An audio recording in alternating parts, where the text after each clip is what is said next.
A'udzubillahi minasyaitonirrajim. Bismillahirrahmanirrahim. Assalamualaikum warahmatullahi wabarakatuh. Tuan-tuan dan puan, anda bersama dengan saya Ustaz Zai dalam siri kisah Nabi Ulul Azmi dalam Al-Quran. So kita dah tengok dalam siri-siri yang lepas cerita-cerita bukan Nabi Ulul Azmi yang lain. Kita tengok cerita pasal Nabi Nuh. Kita tengok cerita pasal Nabi Nuh ni ada 4 siri ataupun 5 siri tak salah saya. Cerita pasal bagaimana susahnya dakwah Nabi Nuh. Dan kita dah juga masuk cerita pasal Nabi Ibrahim. Kita recap sikit cerita Nabi Ibrahim ini. Kita dah tahu cerita siapa nama Nabi Ibrahim ni, dia hidup zaman mana. Dan kita dah tengok pun dakwah pertama Nabi Ibrahim ataupun ujian pertama Nabi Ibrahim adalah untuk berdakwah kepada ayahnya. So bila Nabi Ibrahim ini dia berdakwah kepada ayah dia, dia tanya dekat ayah dia, "Wahai ayah, kenapa sembah gini, tak elok ayah. Ini sembah ni tak elok, ini bukanlah Tuhan kita. Wahai ayah, janganlah dekatkan diri dengan syaitan. Wahai ayah, tolonglah." Ayah dia marah dia dan ayah dia halau dia daripada rumah. Dakwah ayah kena halau. Ya Allah, ya Rabbi. Susahnya berdakwah kan. Sebab itu Nabi Ibrahim alaihissalam digelar salah seorang daripada Nabi Ulul Azmi kerana dia ini menerima kesusahan yang sangat-sangat tinggi ketika dia berdakwah kepada keluarganya, kepada ayahnya, dan selepas-lepas ini ada ujian-ujian lain yang menimpa Nabi Ibrahim. Macam yang saya sebut dalam siri lepas, Nabi Ibrahim ini dia ini menerima 5 ujian besar. Allah sebut dalam Quran dalam surah Al-Baqarah, wa idzibtala Ibrahim rabbuhu bikalimatin fa'atammahun. Apabila Allah ini memberikan ujian kepada Nabi Ibrahim ini dengan beberapa ujian. Wa idzibtala Ibrahim rabbuhu. Nabi Ibrahim diuji oleh Tuhannya dengan beberapa examination, dengan beberapa evaluation. Kenapa? Kerana Nabi Ibrahim nak dilantik menjadi imam kepada seluruh umat Islam. Maksudnya dia nak jadi ketua besar ni. So ada evaluation dan juga ada examination daripada Allah untuk memastikan dia layak. So itulah sebabnya Nabi Ibrahim diuji banyak kali. Ujian pertama berkaitan dirinya sendiri. Dia nak cari Tuhan dia. Alhamdulillah dia jumpa Tuhan dia. Ingat tak dalam video yang lepas kita tengok bagaimana Nabi Ibrahim cari Tuhan dia. Dia tengok bintang cantik, dia rasa Tuhan. Lepas tu tiba-tiba bintang tu tertutup. Dia kata, "No, Tuhan bukan macam ni." Dia tengok bulan cantik, dia kata, "Ini bulan kot." Tapi tiba-tiba bulan pun hilang. Dia kata, "No, Tuhan tak boleh hilang." Dia tengok matahari besar menyinar. Dia rasa inilah Tuhan. Hadza akbar. Dia kata ini yang paling besar daripada tiga-tiga tadi tu, daripada 2 tadi tu. Tiba-tiba matahari pun terbenam. Dia kata tak mungkin ini semua Tuhan. Sudah pasti ada yang lebih hebat menciptakan semua benda ini. Akhirnya dia jumpa Allah Subhanahu Wa Taala. Dia jumpa iman. Dia jumpa dengan agama yang sebenar. Bila dia jumpa saja agama sebenar, ujian kedua sampai pula. Dah tahu kebenaran, nak cerita kepada orang. Siapakah orang pertama yang dia nak dakwah, bagi tahu benda ini? Tak semestinya orang itu adalah ayah dia sendiri. Ayah dia tukang buat berhala. Ayah dia ni adalah supplier berhala kepada negeri tempat dia duduk. Tapi susahnya nak dakwah ayah dia. Akhirnya dia ini dihalau oleh ayahnya daripada rumah. So hari ni kita nak sambung kisah bagaimana Nabi Ibrahim selepas kena halau daripada rumah ini, Nabi Ibrahim buat apa dan apakah Nabi Ibrahim berhenti ataupun Nabi Ibrahim teruskan dakwah dia. So ini kita nak tengok hari ni. So kita nak tengok surah mana? Ada 3 surah yang kita nak fokus hari ni. Surah As-Saffat, surah Al-Baqarah dan surah Al-Anbiya. So kita tengok satu-satu dulu. Dia ada dia punya siri-siri dia. So siri yang pertama dekat sini adalah poin yang pertama ataupun cerita yang pertama adalah apabila Nabi Ibrahim dihalau daripada rumahnya oleh ayahnya, Nabi Ibrahim duduk di satu tempat. So kita tengok surah As-Saffat dulu. Ayat berapa Ustaz surah As-Saffat? Ayat 83. Kita tengok surah As-Saffat ayat 83. Muka surat berapa tu Ustaz? Muka surat 449. Okey, muka surat 449, surah As-Saffat ayat 83. So kita tengok ayat dia cerita pasal apa. A'udzu billahi minasy syaithanir rajim. Bismillahirrahmanirrahim. Wa inna min syi'atihi la Ibrahim إذ جاء ربه بقلب سليم إذ قال لأبيه وقومه ماذا تعبدون أئفكا آلهة دون الله تريدون فما ظنكم برب العالمين فنظر نظرة في النجوم فقال إني سقيم فتولوا عنه مدبرين. So kita ambil sampai situ dulu. Sambungan ni kita tengok surah yang lain pula. Okey. So bawah-bawah tu ada juga cerita Nabi Ibrahim berdialog dengan berhala tu. So kita tengok cerita pasal apa? Nabi Ibrahim ini dia mendapat hidayah, tadi kita dah cerita dah. Maka bila dia dihalau oleh ayahnya, dia ini termenung duduk dekat luar. Maka hari itu ada satu pesta di tempat dia ini. Pesta untuk menyambut hari raya lah lebih kurang. Maka dia ni pun duduk dekat luar tu, maka dia tengok bulan, dia tengok bintang. So sebab itu ada ayat dekat dalam ayat berapa ni? Kita tengok ayat 88, Nabi Ibrahim sebut Allah sebut fanazara nazratan fin nujum. Maka Nabi Ibrahim melihat dengan satu pandangan. Maksudnya dia ini duk fikir dekat langit, dia tengok langit. Fin nujum, dia tengok bintang-bintang. Maka kawan dia pun ajak dia, Ibrahim, jomlah kita ada pesta kan, jom pergi sama-sama. Maka dia kata apa? Faqala inni sakim. Aku sakit lah, tak naklah pergi. Aku tak naklah pergi. So bila dia tak nak pergi, apa dia buat lepas tu? Kita tengok sambungan dia dalam surah Al-Anbiya. Surah Al-Anbiya. Tadi kita dah tengok surah As-Saffat. So sampai situ Nabi Ibrahim sebut, aku sakit lah, aku tak nak pergi lah, aku tak nak pergilah, tak best lah. Okay. So sekarang ni kita tengok pula cerita sambungan dia. So bila dia tak nak pergi, apa dia buat? Kita tengok cerita dia. Bila dia tak nak pergi, apa yang Nabi Ibrahim ni buat? Kita tengok dalam surah Al-Anbiya. Surah Al-Anbiya muka surat 326 ayat 51 sehingga ayat 70. Okey. Surah Al-Anbiya ayat 51 hingga ayat 70. So kita baca sama-sama. A'udzu billahi minasy syaithanir rajim. Bismillahirrahmanirrahim. ولقد آتينا إبراهيم رشده من قبل وكنا به عالمين إذ قال لأبيه وقومه ما هذه التماثيل التي أنتم لها عاكفون قالوا وجدنا آباءنا لها عابدين قال لقد كنتم أنتم وآباؤكم في ضلال مبين قالوا أجئتنا بالحق أم أنت من اللاعبين قال بل ربكم رب السماوات والأرض الذي فطرهن وأنا على ذلكم من الشاهدين وتالله لأكيدن أصنامكم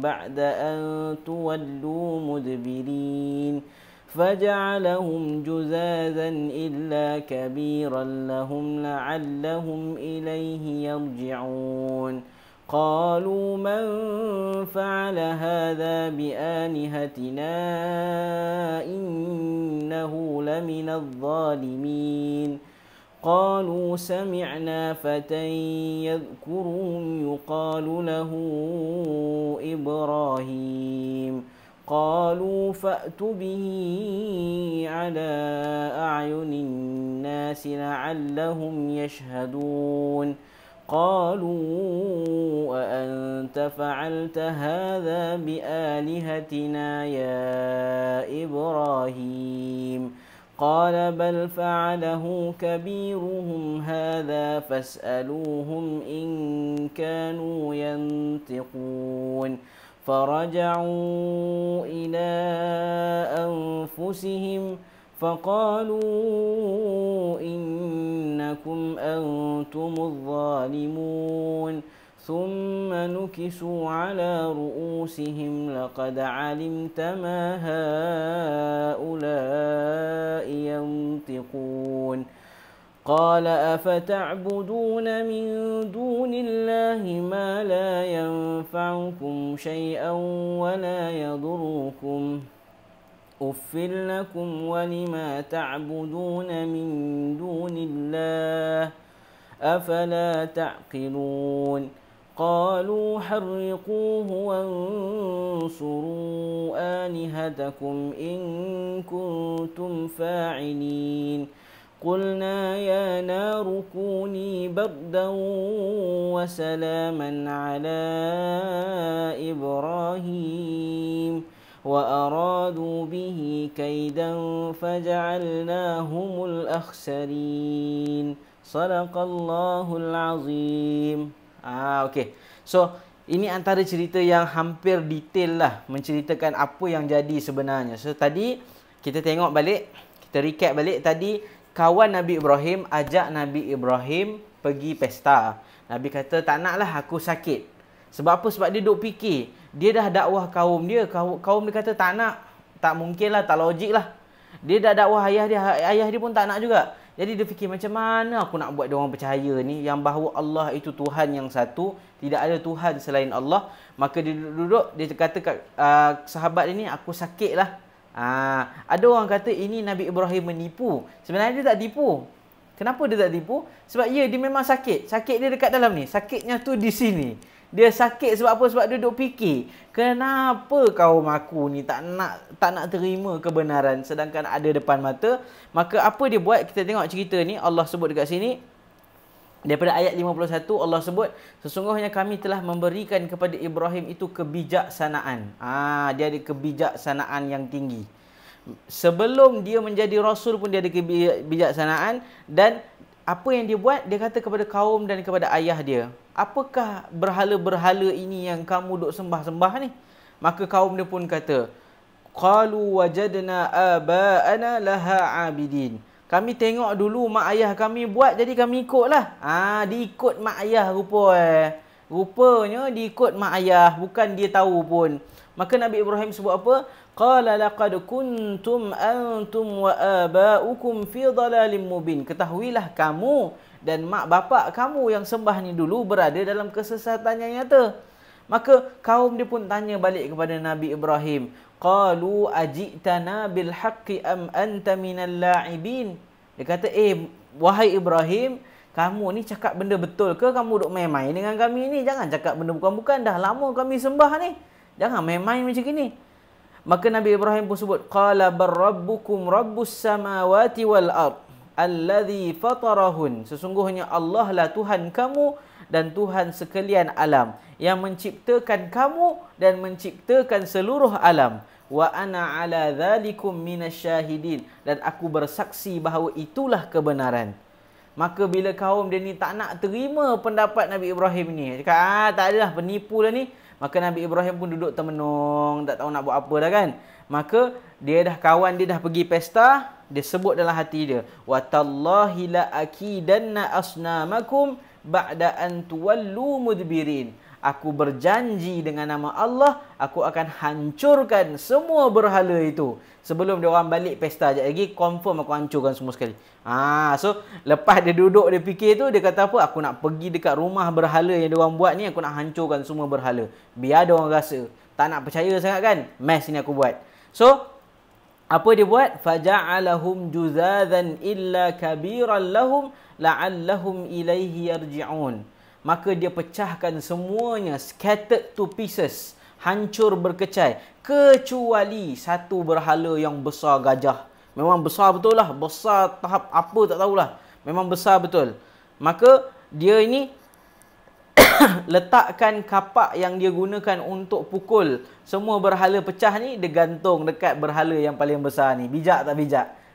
So dia gantung kat situ. Maka bila orang kampung balik pergi ke tempat berhala tu, tengok dah hancur semua. Maka dia orang kata apa? Qalu man fa'ala hadha bi alihatina innahu laminadh dhalimin. siapa yang buat ni dengan Tuhan-Tuhan kita ni? Sesungguhnya dia orang yang sangat zalim. Habis Tuhan kita hancur ni. Kesianlah. So, kawan dia tadi yang ajak dia tu, maka dia pun kata, qalu sami'na fatan yadhkuruhum yuqalu lahu Ibrahim. Kami dengar Ibrahim tak pergi pun pesta kita tadi. Confirm dia. Dia ni kan duk sibuk-sibuk cakap Tuhan kita salah. Confirm dia. Maka apa yang dibuat? Qalu fa'tu bihi ala a'yunin nas la'allahum yashhadun. Bawa Ibrahim ini datang jumpa kita ramai-ramai. Kita nak soal siasat dia. Maka bila dah sampai Nabi Ibrahim, dia orang pun tanya, qalu a anta fa'alta hadha bi alihatina ya Ibrahim. Wahai Ibrahim, adakah kau yang buat semua benda ni? Kamu ke yang buat semua benda ni? Kamu ke buat ni, pecah-pecahkan semua ni? Kami tak nampak tapi kami tahu kamu yang buat. Betul ke kamu buat? Maka apa Nabi Ibrahim sebut? Nabi Ibrahim sebut, qala bal fa'alahu kabiruhum hadha fas'aluhum in kanu yantiqun. Apalah aku pula buat? Aku tak buat. Tengok tu, kapak ada dekat berhala paling besar. Mesti dia yang buat. Cuba tanya dia. Bijak Nabi Ibrahim ni. Biar orang berfikir. Kapak ada dekat yang besar tu. Mesti dia yang buat. Bukan aku. Aku tak ada kat sini. Aku tak ada. Fas'aluhum in kanu yantiqun. Maka, diorang ini pun duduk dan berfikir sendiri. Diorang pun kata, laqad alimta ma haula yantiqun. Wahai Ibrahim, kau kan tahu semua berhala ni mana boleh bercakap. Macam mana nak tanya? Maka Nabi Ibrahim pun dapat point dan Nabi Ibrahim tanya, qala afata'buduna min dunillahi ma la yanfa'ukum wa la yadurrukum. Kalau dah tahu tak boleh bercakap, kenapa sembah? Kalau dah tahu tak memberikan manfaat, kenapa sembah? Kalau dah tahu dia ini tidak boleh mendatangkan keburukan pun kalau kamu tak sembah dia, kenapa sembah? So, maka Nabi Ibrahim kata, uffil lakum walima ta'buduna min dunillah. Celakalah kamu, rugilah kamu, tak bergunalah kamu. Dan apa yang kamu sembah ini? Tak tahu ke kamu ni? Afala ta'qilun. Dia ni pun berdebat. Sehinggalah sampai tahap yang melampau debatnya, orang kampung dah tak tahan, raja di situ pun dah tak tahan. Apa yang raja ni sebut? Qalu harriquhu wansuru alihatakum in kuntum fa'ilin. Raja kata, bakar Ibrahim hidup dan selamatkan Tuhan-Tuhan kamu sekiranya kamu nak berbuat begitu. Maka dia punya raja ni beritahu apa? Bakar Ibrahim ini dan selamatkan Tuhan kita. Kenapa nak kena selamatkan Tuhan? Kalau Allah itu adalah Tuhan penyelamat kita semua. Bermaksud Tuhan itu tidak berdaya menyelamatkan dirinya. Sedangkan Allah lah penyelamat kita semua. Maka raja ni kata, selamatkan Tuhan kita. Maka dia orang pun buatkan api yang sangat besar. Dikatakan negeri itu tidak boleh membakar api selama berapa lama tah. Disebabkan banyaknya kayu api yang diletakkan. Dan Nabi Ibrahim disebabkan tinggi sangat api yang dibuat itu, sehingga orang tak boleh duduk dekat dengan tempat api itu. Orang kena duduk jauh. Dan nak letak Nabi Ibrahim ke situ pun kena pakai menjanik, ataupun kita panggil dia catapult. Kita kena baling dia pakai, orang kata apa? Pakai lastik. Orang kampung kan pakai lastik kan. Bayangkan lastik besar, tarik Nabi Ibrahim ni, lepaskan pergi sampai ke sana. Pakai catapult. Punyalah besarnya api itu tahapnya, sampai terpaksa buat macam gitu pula. Maka bila dicampak dalam api ni, apa jadi kepada Nabi Ibrahim? Apakah sifat api? Sifat api membakar. Tetapi Allah Subhanahu Wa Taala menjaga Nabi Ibrahim. Maka Allah sebut apa? Qulna ya naru kuni bardan wa salaman ala Ibrahim. Wahai api, jadilah kamu sejuk dan sejahtera untuk Ibrahim. Api itu tak jadi sejuk saja. Kalau sejuk, beku pula. Tapi Allah sebut sejuk dan sejahtera. Maksudnya nyamanlah udara kamu di dalam itu untuk Ibrahim sahaja. Punyalah hebatnya Allah Subhanahu Wa Taala nak beritahu kepada kita, sekuat mana pun ujian kita, sekiranya kita berada dalam kebenaran, Allah pasti bantu. Nabi Ibrahim dicampak dalam api yang sepatutnya membakar Nabi Ibrahim sehingga ke isi tulang luluh. Tetapi kerana kebenaran, Allah selamatkan dia. Percayalah bahawa Allah Subhanahu Wa Taala menyelamatkan hamba-Nya selagi mana hamba-Nya berada di jalan kebenaran. Ada dua selamat yang Allah akan bagi kepada kita. Pertama, Allah selamatkan kita daripada musibah sehingga kita terlepas daripada musibah itu. Ataupun kedua, Allah selamatkan kita daripada tipu daya dan akhirnya kita mati dan kita berada di syurga Allah Subhanahu Wa Taala. Beginilah hebatnya Allah Subhanahu Wa Taala menyelamatkan hamba dia. Kisah Nabi Ibrahim yang kita tengok hari ini yang dakwah kaum tapi kena bakar ni adalah kisah yang membuktikan Allah menyelamatkan hamba-Nya walaupun hamba itu berada dalam keadaan yang tak mampu diselamatkan oleh manusia. Kerana hamba itu bercakap benda yang benar dan berada dalam kebenaran. Inilah kuasa Allah Subhanahu Wa Taala. Tuan-tuan dan puan-puan, adik kakak yang tengah tengok video saya ini, inilah kisah Nabi Ibrahim alaihi salam, kisah bagaimana Allah Subhanahu Wa Taala menceritakan kepada kita dakwah Nabi Ibrahim, ujian yang ketiga. Ujian pertama tak kenal Tuhan, ujian kedua kena halau dengan ayah, ujian ketiga dakwah kaum kena bakar hidup-hidup.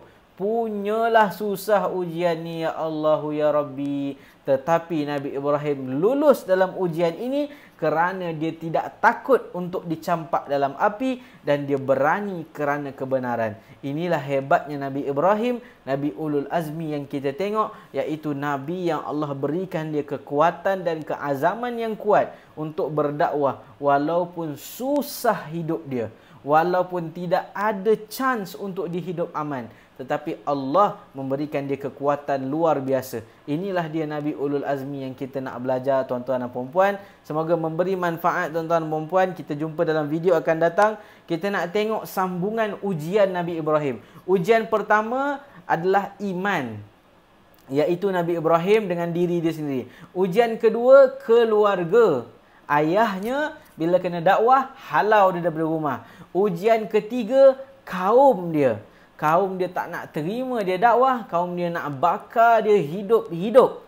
Dan ujian keempat, kita tengok dalam video yang akan datang apakah ujian yang menimpa Nabi Ibrahim. Wallahu alam, saya Ustaz Zai. Semoga bermanfaat. Kita jumpa dalam video akan datang. Assalamualaikum.